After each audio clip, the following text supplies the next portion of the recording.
डोडो TV.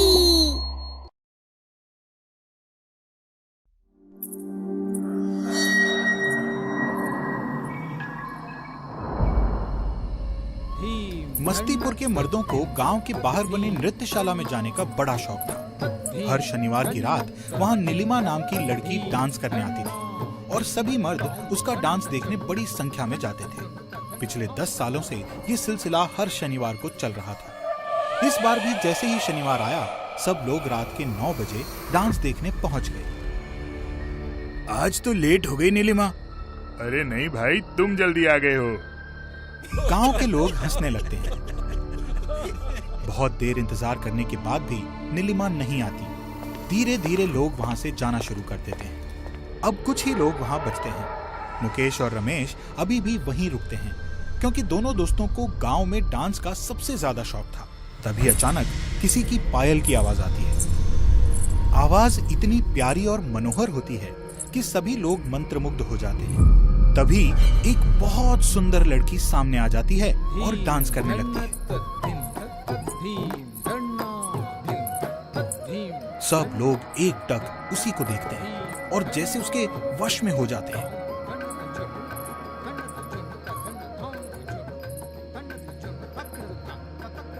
कितनी सुंदर है ये, और क्या खनक है इसकी पायल में। अच्छा हुआ नीलिमा कभी नहीं आएगी। तुम्हें कैसे पता?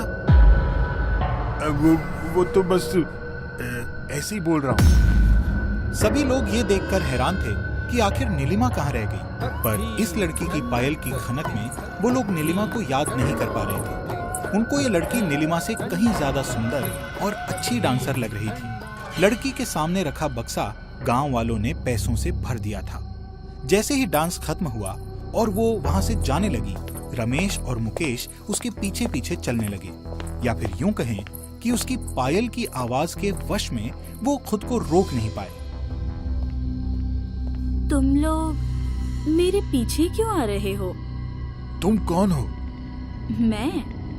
मैं नीलिमा की बहन रागिनी हूँ और अब से मैं ही डांस करने आया करूँगी। तुम कहाँ रहती हो? यहीं पास में ही मेरा घर है। तुम्हें देखना है? हाँ, क्यों नहीं, चलो।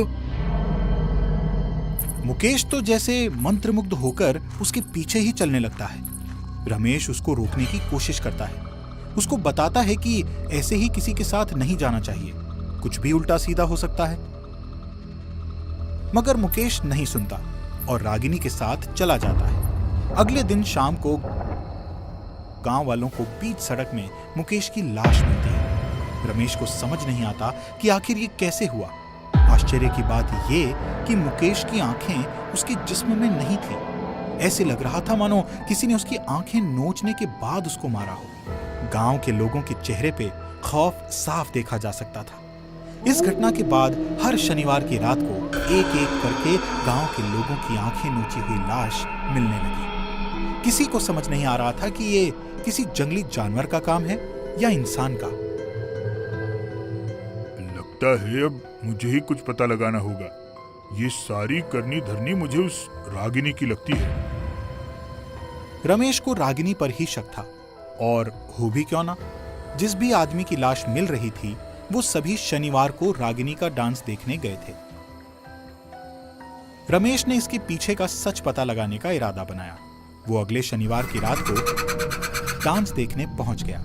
डांस के बाद उसने देखा कि पायल की खनक के पीछे पीछे गांव का एक आदमी रागिनी के साथ साथ जा रहा है। उसने दोनों का पीछा किया।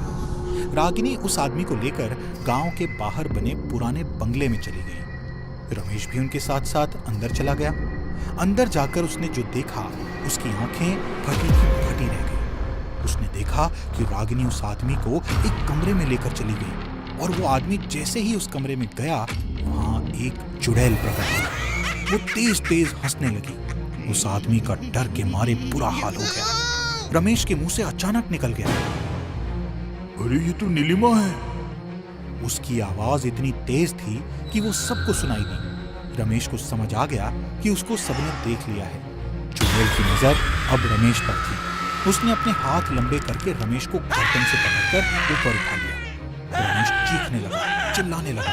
डर के मारे उसके हाथ पांव फूल गए। इसी बीच मौका पाकर जैसे ही दूसरा आदमी वहां से भागने लगा, चुड़ैल ने दूसरे हाथ से उसको भी पकड़ लिया और अपने नाखून से उसकी दोनों आंखें निकाली। वो तड़प तड़प कर वहीं मर गया। ये सब रमेश की आंखों के सामने हुआ। वो बोलने लगा, तुम तो नीलिमा हो। तुम यहाँ कैसे?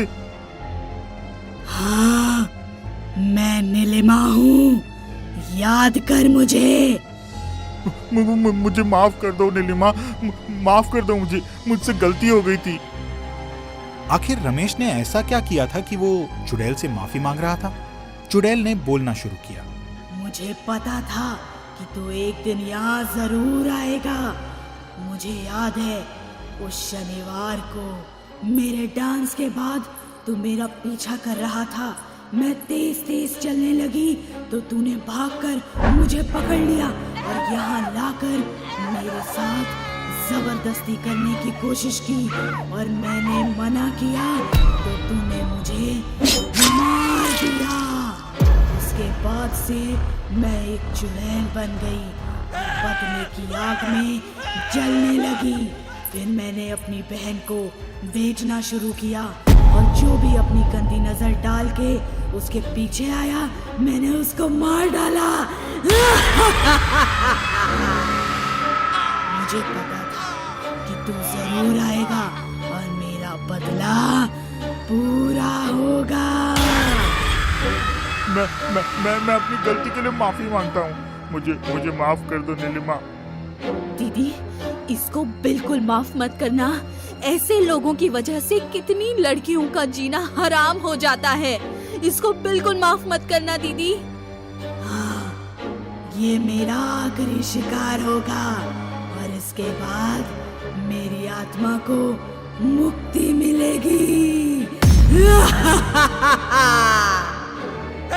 रमेश ने गलती तो बहुत बड़ी की थी, पर उसे नहीं पता था कि उसको इसकी सजा ऐसे मिलेगी।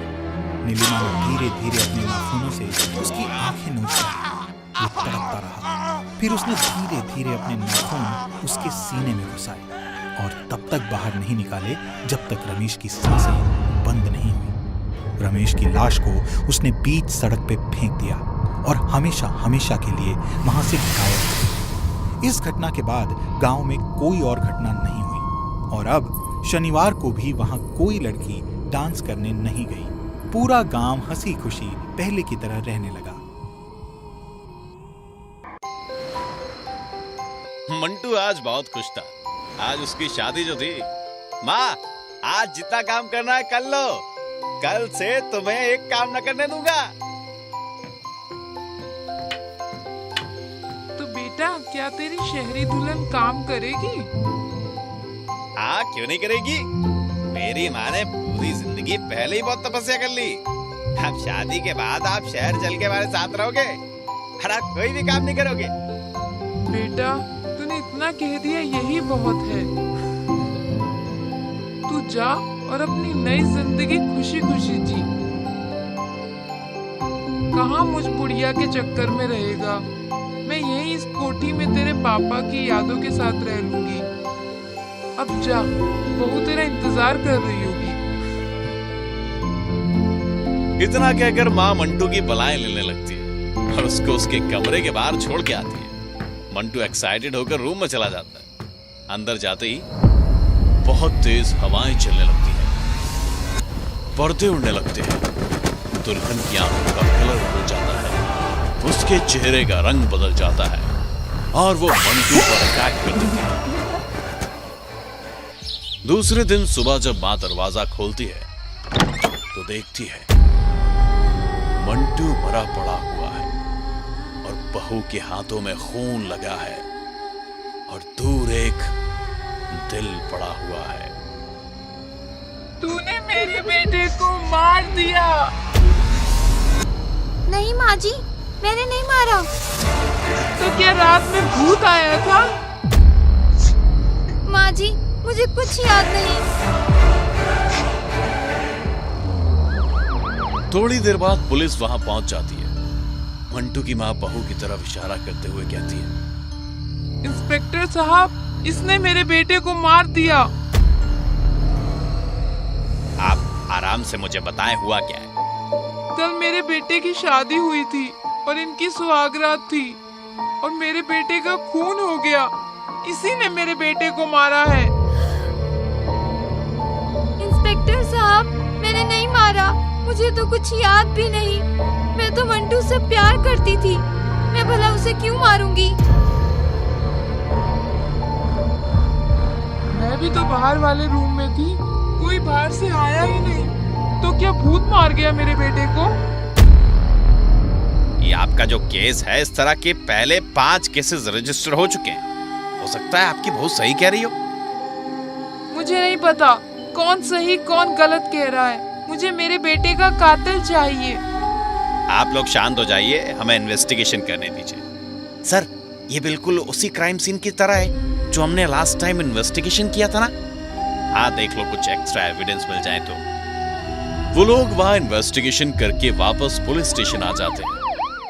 सर, मैंने बॉडी को फॉरेंसिक टेस्टिंग के लिए भेज दिया है। ओके, पहले भी सारे फिंगरप्रिंट्स जो आए हैं वो दुल्हनों के ही थे और दुल्हनों को कुछ याद नहीं था। हाँ सर, 5 में से किसी दुल्हन को कुछ भी याद नहीं। कहीं कोई और चोर नजर नहीं आ रहा इस केस का। सर, इनोसेंट लोगों की जान चली गई है, लोगों का गुस्सा बढ़ रहा है और डर भी। अरविंद, ये 5वां केस है। अगर अब भी हम तय तक नहीं पहुंचे तो हमारे पुलिस डिपार्टमेंट की बहुत बदनामी होगी। सर, गांव में हल्ला है कि ये किसी भूत का काम है। ऐसा नहीं हो सकता। पर सर, आप भी सोचिए ना कि इतने दिनों में हमें इस केस का कोई लिंक क्यों नहीं मिल पा रहा। तुम किस बुनियाद पे बात कर रहे हो? सर, हर बार सुहागरात वाले दिन ही दूल्हा मर रहा है। सारे सबूत कहते हैं कि दुल्हन ही मर्डरर है, पर दुल्हन को कुछ याद नहीं रहता। आश्चर्य की बात तो है कि मंटू की दुल्हन हो या भाखरी दुल्हन, इतनी आसानी से दूल्हों को पटक कर बिना किसी औजार के उसके सीने से दिल निकाल लेना, इतनी ताकत उसमें कहां से आ जाती है? और नाखून इतने खतरनाक हो जाते हैं क्या? फॉरेंसिक रिपोर्ट आ जाती है। उसे देखते हुए वो लोग बातें करते हैं। हाँ, जैसा सोचा था वही आया। ये खून भी दुल्हन के हाथों से ही हुआ है। अच्छा सुनो, पता करो गांव में अगली शादी किसकी है। सर, अगली शादी तो 15 दिन बाद आपकी है। उससे पहले किसी और की तो नहीं है। सब लोग डर रहे हैं। अभी सैटरडे को एक की थी, उसने कैंसिल कर दिया। अब तो आप ही की होगी। चलो अच्छा है, मेरी शादी में अब इस केस का रिजल्ट पता चलेगा। सर, आप कैसी बात कर रहे हो? आपको पता है ना कि आप मर भी सकते हो। अरे, इतने इनोसेंट लोग मर रहे हैं, किसी को तो बलि का बकरा बनना पड़ेगा। अब तुम ध्यान से मेरी बात सुनो। इंस्पेक्टर अरविंद को सारी प्लानिंग समझाता है। दोनों बात करते हैं और फिर 15 दिनों के बाद इंस्पेक्टर विवेक और अवनी की शादी की तैयारी हो रही है। इंस्पेक्टर के घर में फूल पत्तियों के डेकोरेशन के साथ सीसीटीवी कैमरे भी लगाए जा रहे हैं और इंस्पेक्टर के बेडरूम को अच्छे से सजाया जाता है। शादी के बाद जब वक्त आता है सुहागरात का, तब इंस्पेक्टर बड़ी हिम्मत करके आगे बढ़ता है। प्लानिंग के अकॉर्डिंग पुलिस फोर्स बाहर खड़ी रहती है। अरविंद भी अपने कुछ कलीग के साथ रूम के दरवाजे पर खड़ा रहता है। वो लोग सीसीटीवी कैमरे पर भी नजर रखे होते हैं। जैसे ही इंस्पेक्टर अंदर जाता है, वैसे ही डरावना माहौल बन जाता है। अजीब अजीब सी आवाजें आने लगती हैं। आंधी तूफान आ जाता है। दुल्हन की आंखें काली हो जाती हैं और उसकी स्किन का कलर काला होने लगता है। इतनी सुंदर लड़की किसी चुड़ैल की तरह दिखने लग जाती है। अबरी आने में बड़ी देर लगा दी। विवेक, जो अभी तक भूत प्रेत पर कभी भरोसा नहीं करता था, ये देखकर बहुत डर गया। इतना घबरा गया कि वो अपने कलीग्स को इन्फॉर्म करना ही भूल गया। अब अवनी उठकर उसकी तरफ बढ़ती है। मुझे तुम्हारा दिल चाहिए। डार्लिंग, वो तो तुम्हारा ही है। नहीं, मेरा नहीं है। तुमने तो 2 साल पहले ही मेरा दिल चुरा लिया था। नहीं, मेरे पास दिल नहीं है, मुझे दिल चाहिए। अभी तक किसी का दिल मेरे सीने में फिट नहीं हो पाया है।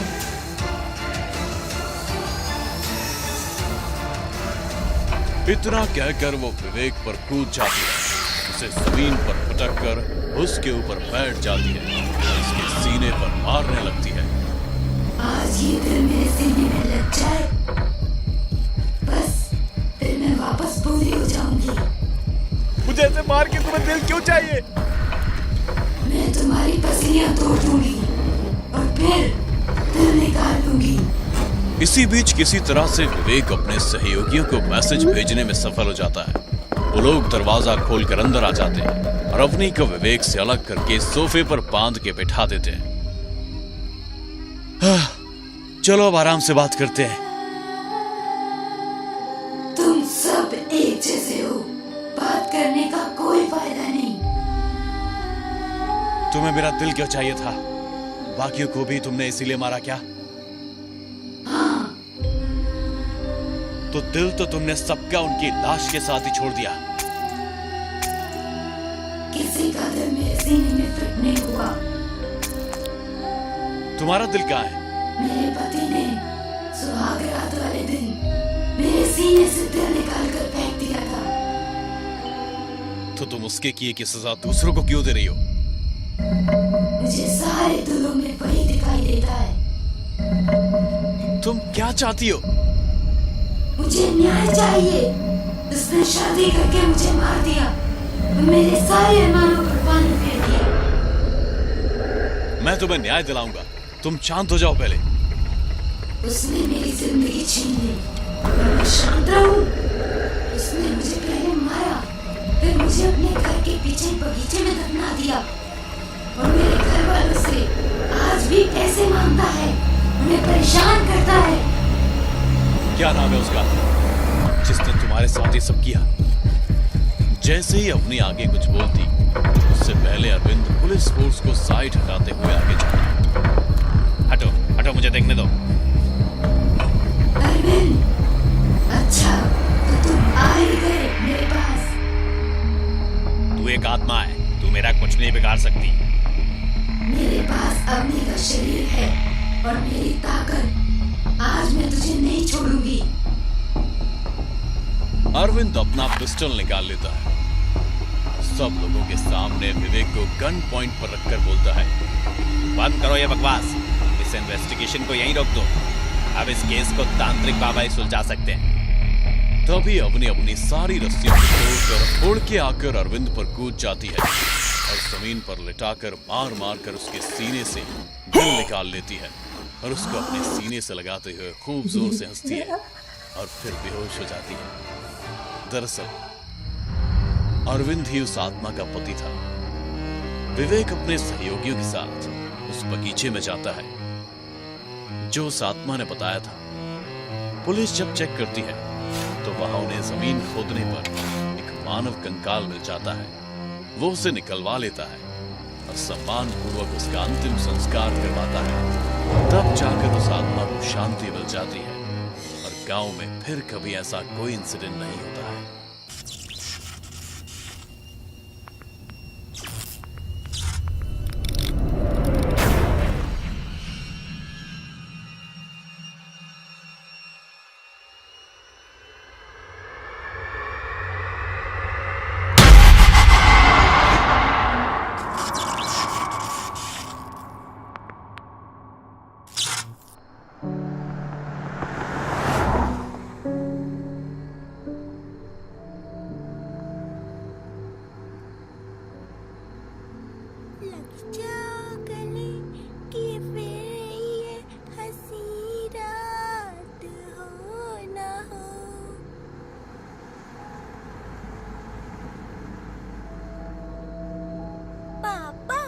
इतना अच्छा शहर छोड़ के गांव क्यों जा रहे हैं?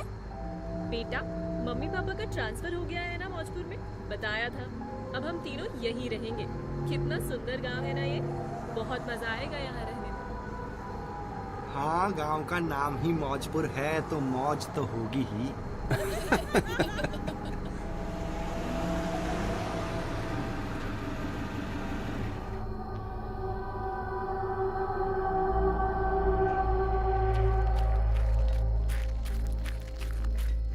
अरे हमारा सरकार, आप आए, बाहर आई। अरे बाहर नहीं, बाहर कंजर आदमी। Darling, I love you. सुंदर, गाड़ी से सामान निकाल लो सारा और कुछ बढ़िया खाने का इंतजाम करो, बड़ी भूख लगी है। कितना बड़ा घर है, वाव। पुराना भी है, शायद बहुत दिनों से कोई आया नहीं है यहाँ। बस एक कोई बात हम कहेंगे कि स्टोर रूम में ना जाए कोई भी, शापित है वो, उको ना खुली कभी।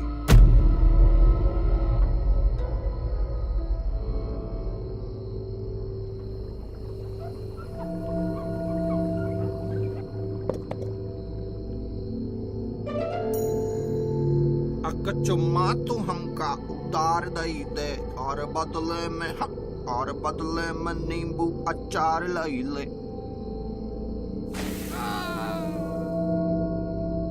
चाहिए नींबुआ का अचार। अरे क्या हुआ सुंदर? कछु नहीं सरकार, चूहा चढ़ गया था पैर पे। चूहे से डर गया।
जल्दी चलो, लेट हो रहे हैं।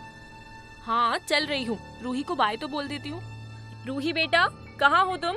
रात इतनी तेज आंधी आई, सब बिखर गया, पूरा घर कबाड़ बन गया है। सुंदर, घर ठीक से साफ करना। बाय मम्मी, बाय पापा।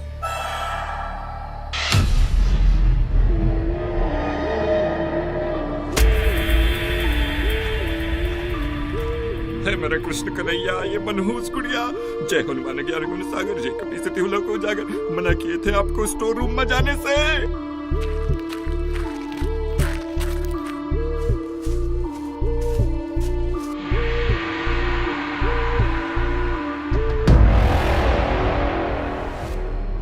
मना किए थे आपको स्टोर रूम में जाने का।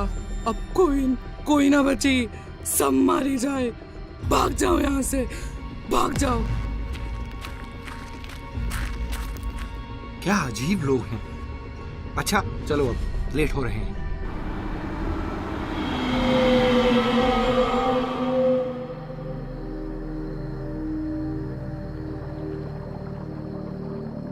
इंतहा हो गई इंतजार की, आई ना कुछ खबर रोटी अचार की। अरे आ रही हूँ बाबा। एक तो पूरा घर साफ किया आकर, इतनी थकान हो गई है क्या बताऊं।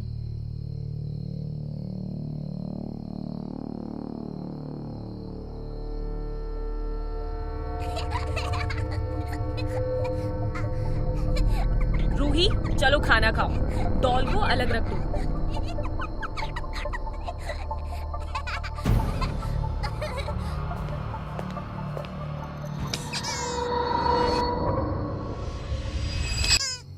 आई हो, बस इसी में लगी हुई हो। सच में मनहूस है ये।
रूही,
मना किए थे बच्चा इस स्टोर रूम में अंदर, एक ना सुनी हमारी।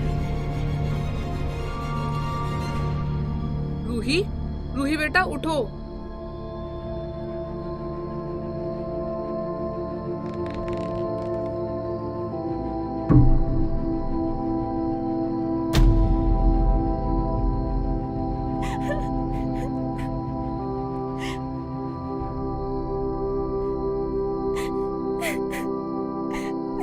आजा मेरा बच्चा, चल यहाँ से बेटा, अब कबहू वापस ना आए यहाँ।